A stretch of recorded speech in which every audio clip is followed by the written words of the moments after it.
再来就是咳嗽，咳嗽我们有分什么干咳、湿咳，对不对？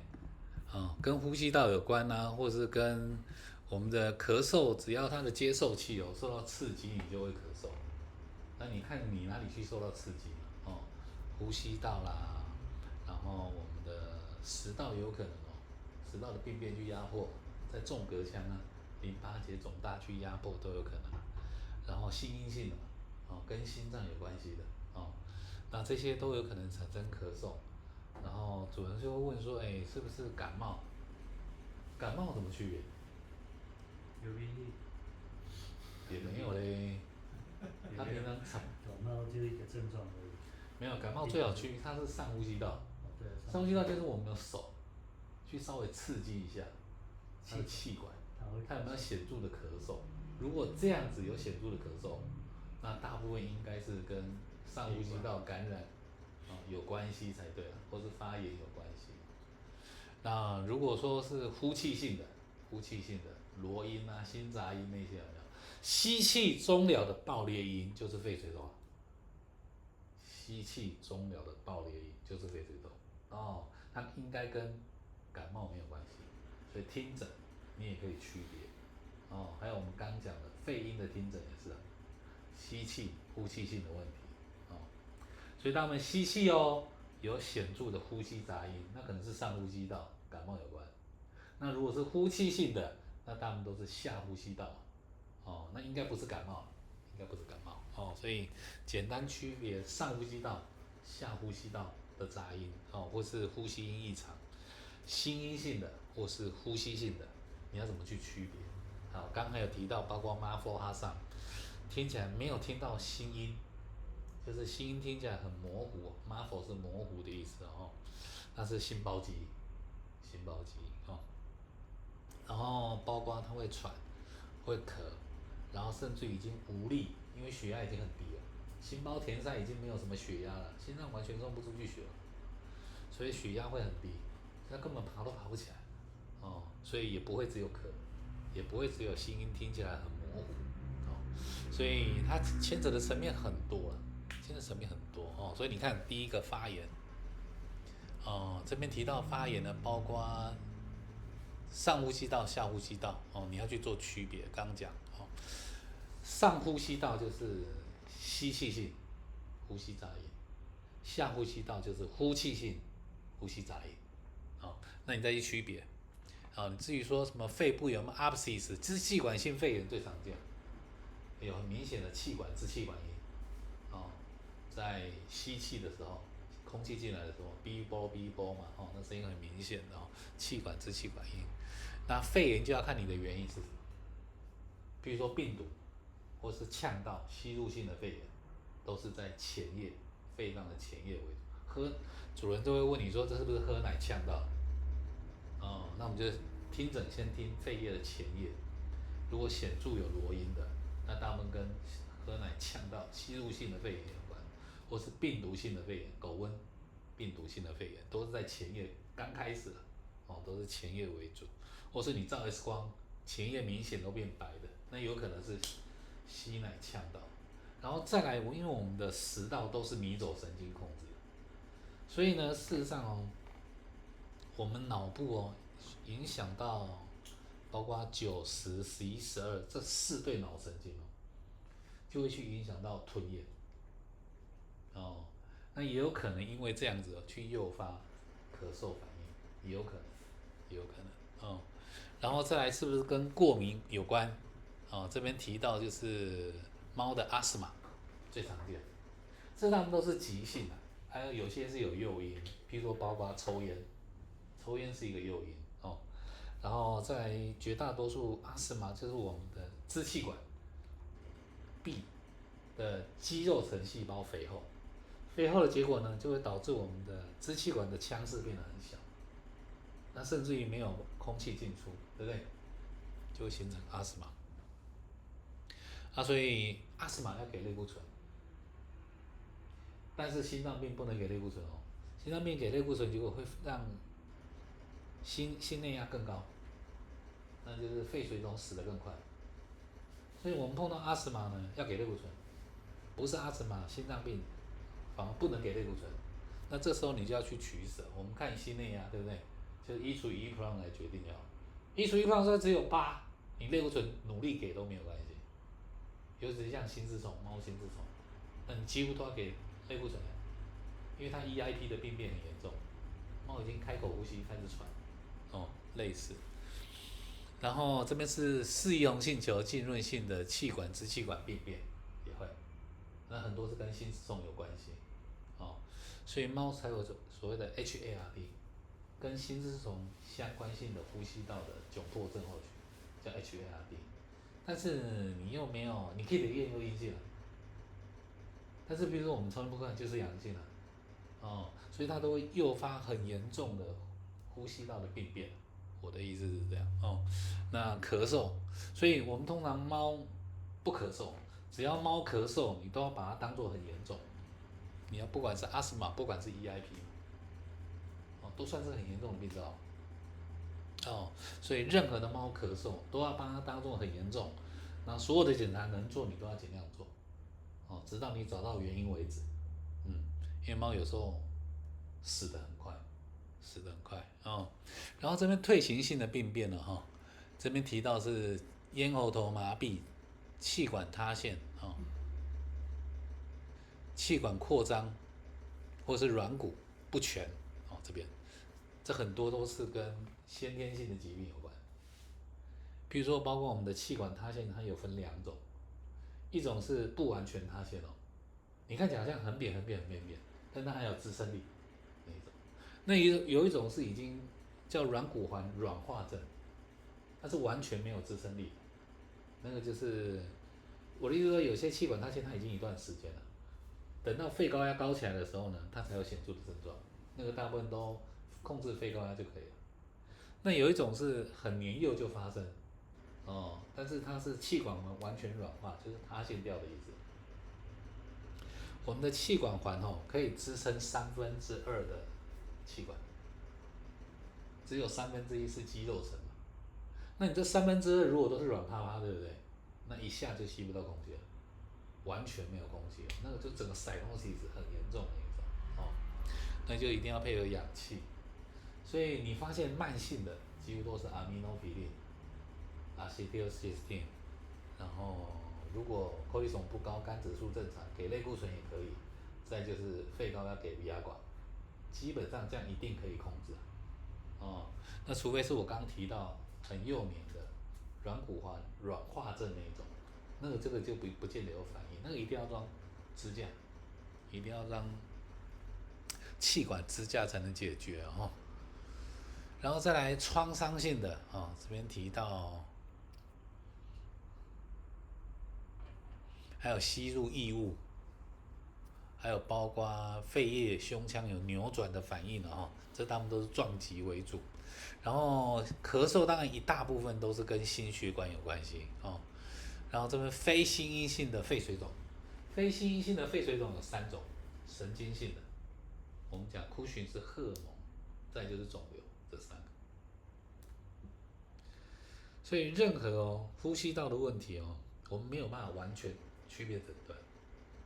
那有一个叫做神经内分泌肿瘤，叫 NET。那这时候呢，只能验 ACTH。所以我主张任何的呼吸道的疾病看起来当然不是很单纯的那种你都要验 ACTH， 就是分泌 ACTH 的肿瘤叫神经内分泌的肿瘤87%都是肺脏的肿瘤引起的，但是那个肺脏的肿瘤又很小，不是很大所以你做任何的检查都不见得看得到，但是你验 ACTH 一定可以看得到。所以我主张就是肺部你只要怀疑有肿瘤的，你都要验 ACTH， 否则你永远不会发现什么叫神经内分泌的肿瘤，会大于2100之前那个挪威森林那一只你有印象吗？内源性的 ACTH 就是分泌 ACTH 的肿瘤，87%都来自于肺脏。所以那个是要给化疗，不是给化疗，要给化疗，给化疗。然后这是非心因性的，对不对？那心因性就要看你的原因是什么，主要还是控制肺高压、心内压，对不对？血管阻力减少，给一些小动脉扩张、小静脉扩张的药去做这边都在做心超去做区别了，心因性、非心因性。那小型狗85%是 M 啊，那它的血压低的话，那你又不能降它血压，那怎么样去改善那个 M？从肺高压、心内压、血栓、心律不整这4个去改善就好。对，心因性的、非心因性的，对不对？然后再来就是心脏变大，但是没有呼吸道相关的一些并发症或疾病那有的是心脏变大，同时有呼吸道方面的并发症或疾病。然后再就是心包积液，心包积液，心包积液，胸水啦。胸水这个东西不是看多跟少，是要看你的原因这种。所以我们碰到很多，你就是有胸水，但是它不多，但是它如果是肿瘤来的呢，你就要处理。所以我们通常看到，确定有胸水，那就会建议怎么样？你1个月或2个月一定要再做超音波一次。你如果1、2个月变化很大，你胸水就会一直增加。你只要心内压不高，코레스테롤不高的，我都会建议直接给类固醇。像尤其是猫的 EIP， 猫的心丝虫，几乎每一次都给甲基类固醇，因为它们心内压都不高，你就可以给甲基类固醇去做控制的然后再来就是 PTE， 肺栓塞全塞，那基本上要看你的血栓的12个原因是什么，心丝虫或肿瘤不等，Cushing也有可能那就要去处理你的原因才对。Clason 啊 ，Fragmin 啊，保酸通啊，那些都可以给，然后我们再超音波一下，当然这些都是可以区别的它会呈现一个倒三角形的阴影区嘛，那叫 VDG sign， 在 PTE 的时候，这个很好区别，不会不好区别那只是你原因如果是肿瘤，当然它预后是不好的。那你原因如果是心丝虫引起的，那类固醇给一给就好了。所以有时候你诊断一个心丝虫是好消息因为至少它好控制。你如果说又不是心丝虫，又找不出其他的原因，对不对？那反而预后是不好，预后是不好。这是咳嗽，这是咳嗽那后面只要挂 H 的 ，H 就是好发的意思L 就是第一发 ，middle 就是中间，狗的、猫的这样。肺栓塞、肺水肿，心脏变大，同时伴随着呼吸道的问题，是 H 在狗。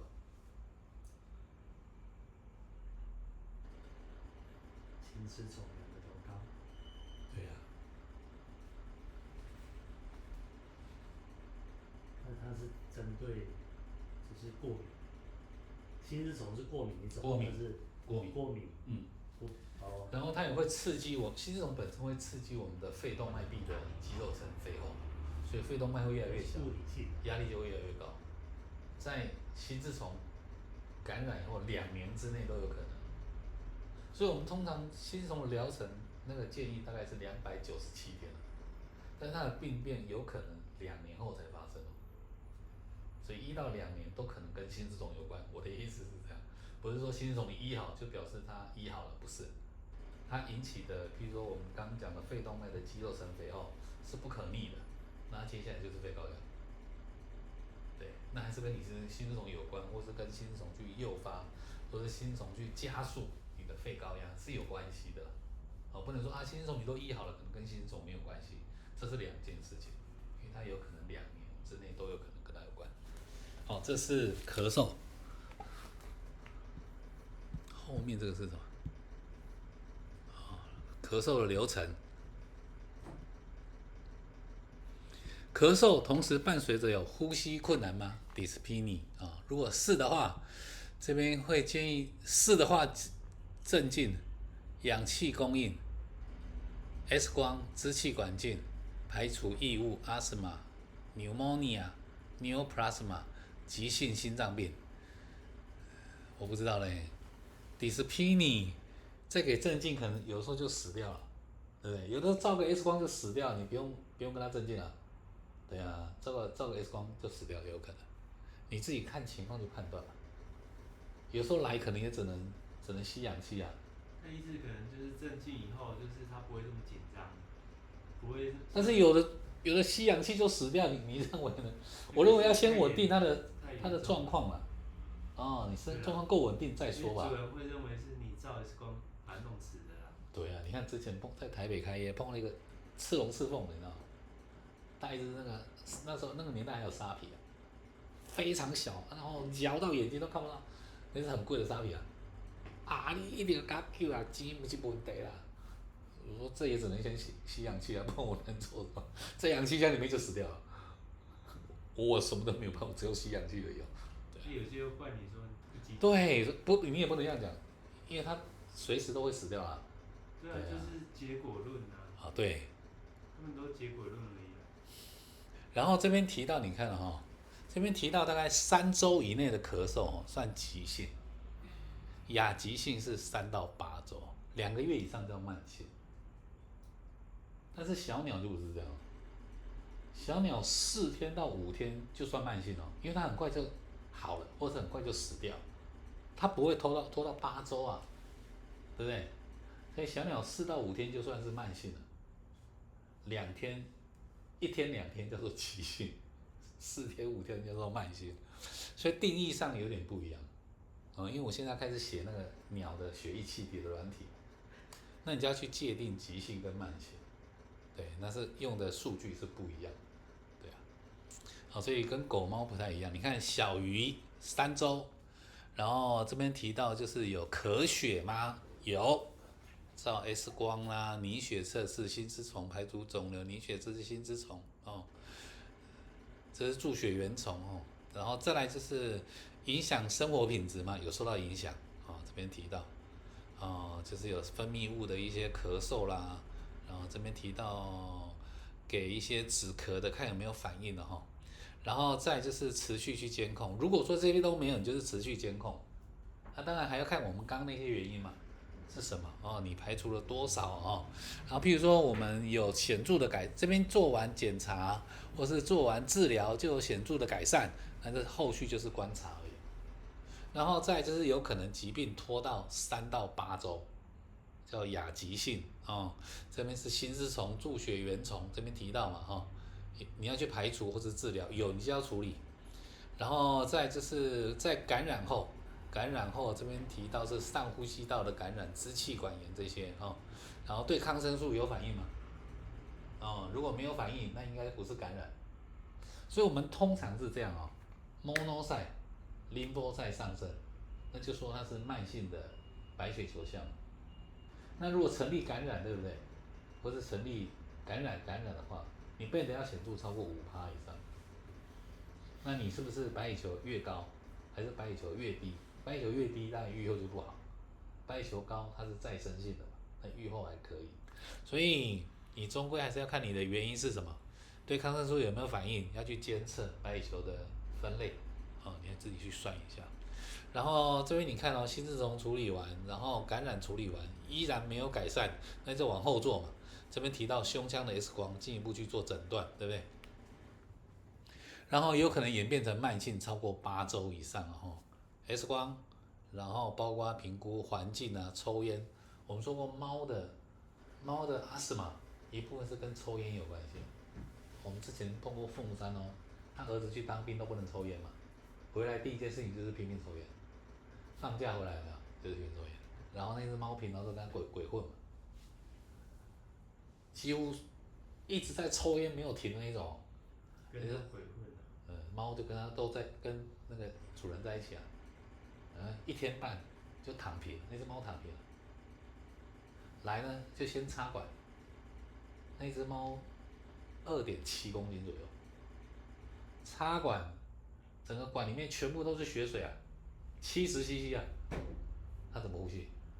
插管，马上它已经躺平了，插管，血水怎么抽出来？